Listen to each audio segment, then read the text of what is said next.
My name is Balous Miller, and I was president of Bill Miller Barbecue and chairman of the board of Bill Miller Barbecue.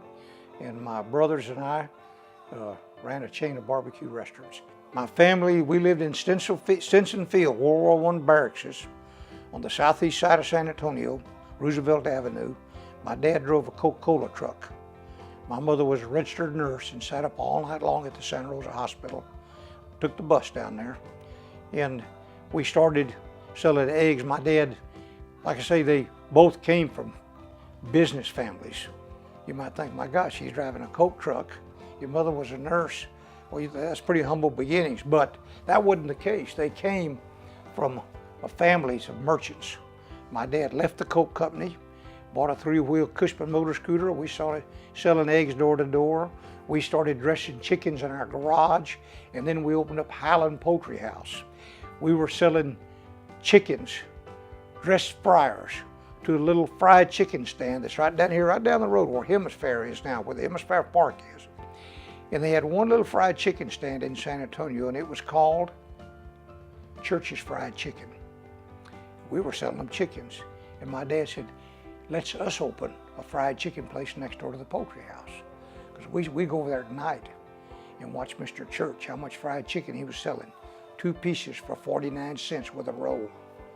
So we gave you 2 pieces for 50 cents with a slice of bread, sweet pickle, and French fries. And that was the beginning of Bill Miller Barbecue. The whole family worked. My mother ran the restaurant, my dad worked back in the kitchen, and like I said, by 1962, it was a booming success. My dad was the first one to sell food to go in San Antonio. In 1950, there was no food to go. There was no McDonald's, there was no food to go. We were the first people to sell food to go. We had a drive-in theater right across the street from our restaurant. We closed the poultry house because the restaurant got so busy.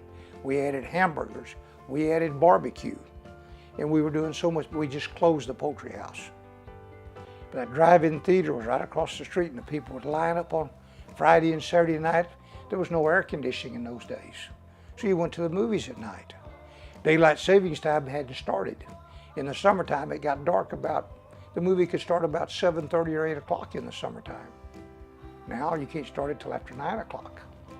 But back then, you could start the movie early, so you got home at a reasonable hour. Double feature every night. The people would pull into our restaurant and get fried chicken, hamburgers, a gallon of root beer, barbecue family orders, and go to the Park Air Drive-In Theater and watch the movie. And when I got out of college, that's what the business was. My brother-in-law, my brothers joined me as they finished, and we built Bill Miller Barbecue. That's the story of my life. How I grew Bill Miller's from 2 locations to 75 locations. The first thing I've got to go back and tell you that my parents started Bill Miller Barbecue. I didn't. So they broke trail. I just followed the trail they broke. That's all I had to do. When I finished college in 1966, I was handed to me a successful business. All I had to do was keep it going. My brother John Miller joined me. My brother-in-law Louis Vance joined me. My brother Doug Miller, the youngest, joined me. As each one finished college, got out of business school, they joined me here at Bill Miller's. I didn't build Bill Miller's. There was a group of 4 men. I was one of those 4, and we built Bill Miller Barbecue.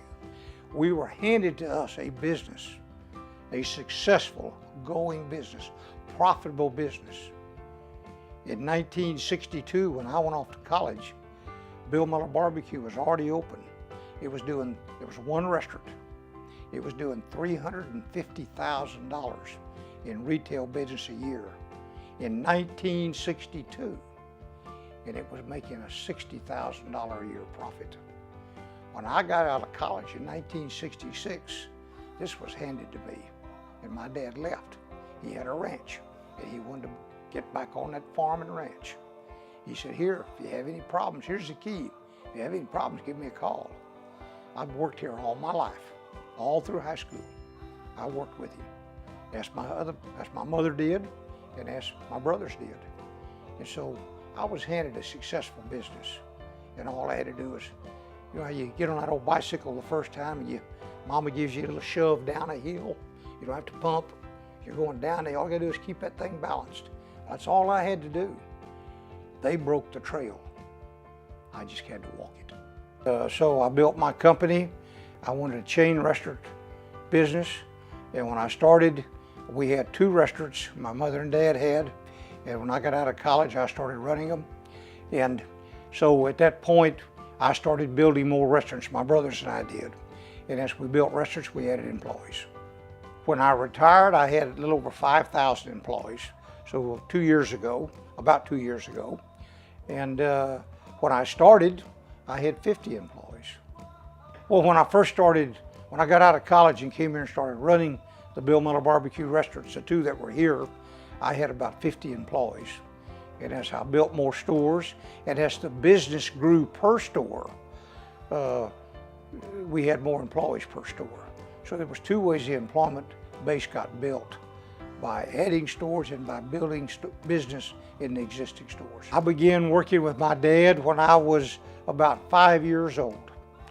We had a 3-wheel motor scooter. We sold eggs door to door on the southeast side of San Antonio out in the Highland Hills. And my dad would take one side of the street, I would take the other. It was a Cushman motor scooter with a box on the front. We had a case of eggs up there. And so I started working with my dad when I was 5 years old. I could sell more eggs than he could. I was a cotton top. You know what a cotton top is? My hair was, it's white now, but it was blonde back in those days. And so one day I was walking the street. I was on McDougal Street there in Highland Hills selling eggs, and I went up and knocked on a lady's door. She came and I said, "Would you like a dozen eggs?" And she says, "I'm leaving for Arkansas tomorrow." But she took her hand and put it on my head. "But you're so cute, I'll take a dozen." And I sold her a dozen eggs for 35 cents. And but my dad, I could sell more eggs than he could. I was a little boy, you know how a woman is with a little boy. They got a soft heart. And that's why he'd take me, I guess, because we'd sell out quicker when I was along. Well, my original goal was to be a success, to build a chain restaurant out of Bill Miller Barbecue, and to be successful at it, to make a profit, to make a living, and provide employment for my employees, income for my employees, and a good product for my customers with fast service, a reasonable price, something that everybody in San Antonio could afford. Wow, my mentor, my gosh, my dad, I guess, number one, like all young men, he was a very good businessman. So that would be my family member mentor, would be my dad. My non-family member would be Red McCombs. Red is so good, he's unbelievable. And I don't even hardly know Red today. I do have breakfast with him on Wednesday mornings, a dozen times a year.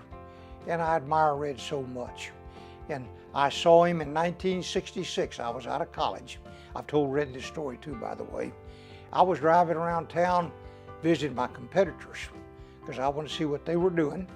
And I was at a little barbecue place called Schaefer's Barbecue. It was on Grayson Street, right off of Broadway. And so I was westbound on Grayson Street. I just left Schaefer's Barbecue. I had introduced myself, met Mr. Schaefer, had lunch there, and I was driving away, and I was out on the corner of Grayson and Broadway, and there was a Thunderbird convertible eastbound on Grayson Street right there at Broadway. We were both sitting at a red light. When the light turned green, we both drove, and the man in that Thunderbird convertible had the biggest smile on his face, and he waved at me. And I thought, who in the heck is that? I waved back, of course, and I thought, who is that? I said, wait, that's Red McCombs, because I see him on TV every night selling those Fords, Hemphill McCombs Ford, 1966. And I said, that was Red McCombs. He don't know me, but he smiled and waved at me like I was his best friend. And I thought, I've got to do that the rest of my life. Smile and wave at people that I don't even know. Put a smile on your face and wave and greet everybody.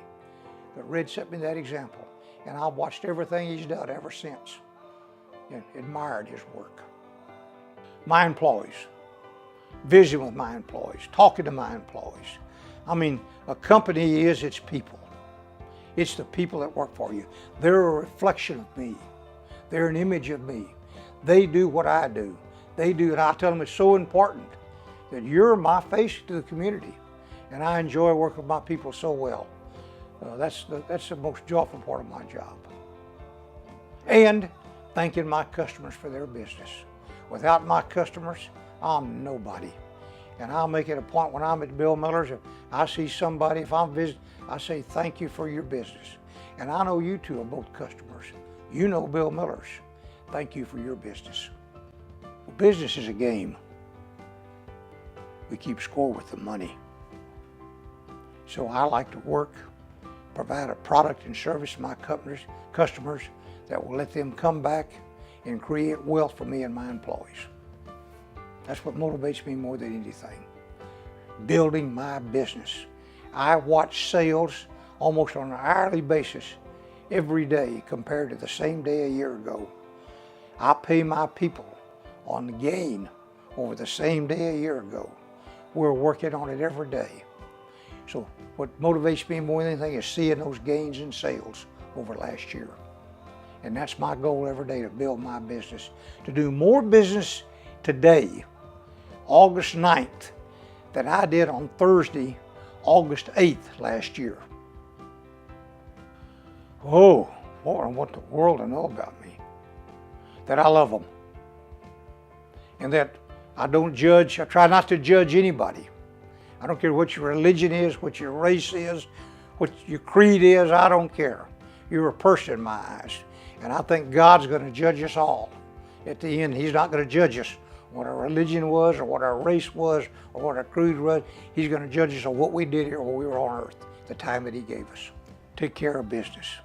Take care of the details of business. Don't worry about the little stuff. Again, at business school, they taught us, take care of the nickels, and the dollars will take care of themselves. And that's my secret to success in business. And then there's a sign right behind you. Can you turn around and look at it? What does it say on that wall right there? Enemy of waste. So I'm an enemy of waste. I don't like waste. And I take care of the details. That's my secret to success. Well, basically I've said it, take care of business. Get out of bed, go to work, find something to do that excites you. You'll never have to work a day of your life. And it can't be your avocation. Forget, if you're a good golfer, you're not going to make a living being a pro golfer, believe me. I'm 99.999% sure that that's not going to work for you. So forget the avocation. Get yourself a vocation, something that you're doing, gainful employment. Go to work, gainful employment. Do what you have a passion for, and do it well, do it right. I live in Bernie on some acreage.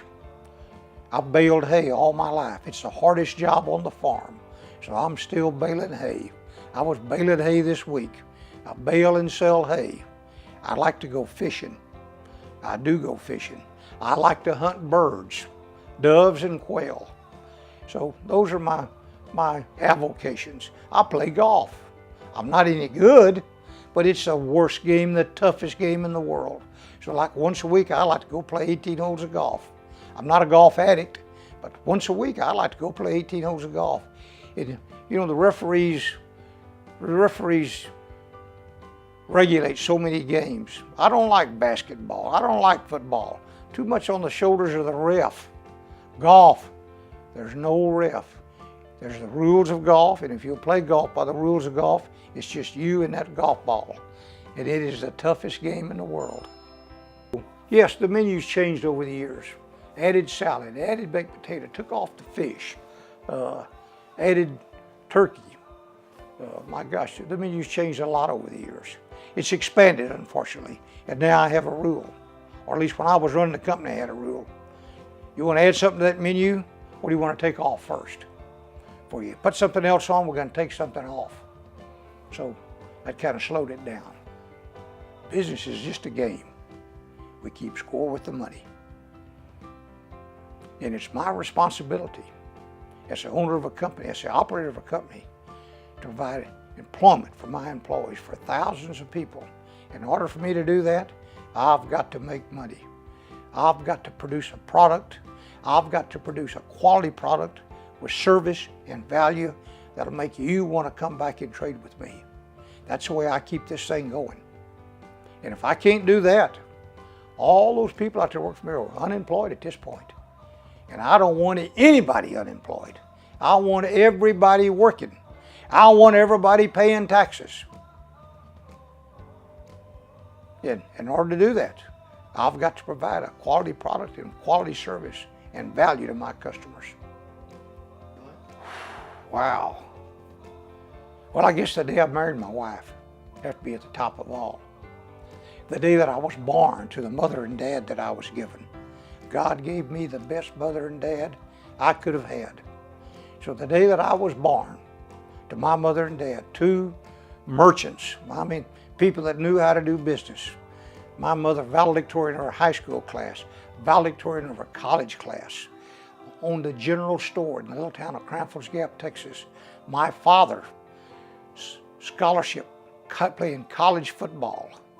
Family owned the mill in Cranford's Gap, Texas. They both came from family of merchants, and they taught me that around the dinner table every night, along with my brothers and sisters. We learned that. My wife, oh, the greatest gal in the world. The most beautiful, she's 65 dead, she's still beautiful. And so being fortunate enough to meet her and be married to her and live my life with her. So those would have to be my best two I think of. So my favorite meal is barbecue beef brisket, USDA choice. That's what I cook here over Hill Country Live Oak. It's better than prime rib. So delicious. And I like to have it with pinto beans and coleslaw. And sometimes hash brown potatoes. Very good. All right. And a big old unsweet iced tea. No, other than just to thank all the people of South Texas for their business, for their support, for their kindness they've shown the Miller family. Thank you for that.